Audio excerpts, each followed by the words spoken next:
So let's just talk about COVID for a minute.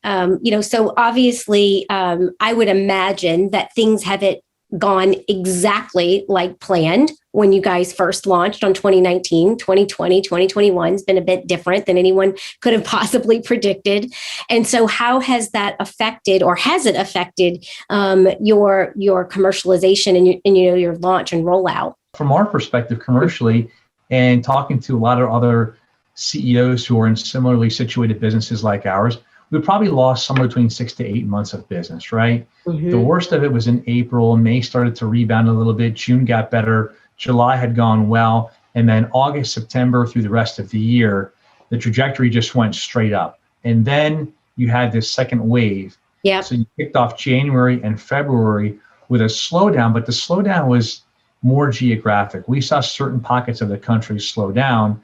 And then all of a sudden now, speaking for us and other folks, March has just taken off tremendously. Mm-hmm. So starting to feel really good about where things are going. And as restrictions start to ease, more people become vaccinated, I think we're in a much better place to manage through this process than we were. But during that time, we had to start thinking about, okay, what can we do differently and make sure we're maintaining some relevance? So what we did during that time was we really focused a lot internally on developing our people, working on some different skill sets that they could use some touch and training on. I think anytime you're in a startup environment, you are just hitting the accelerator, and your goal is to go out there and touch as many customers as possible and get the word out about what you're trying to accomplish.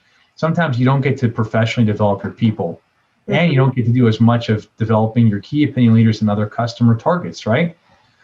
So we spent time investing in a lot of Zoom videos, several a day internally. And then what else we were doing was offering educational platforms.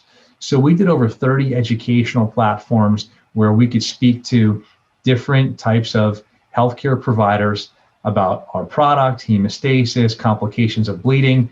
And we had a great audience because, as I was alluding to earlier, people were around. They were not working the same shifts and level of hours that they normally would on a day-to-day basis. So we had a great audience, and we were able to engage a lot of people.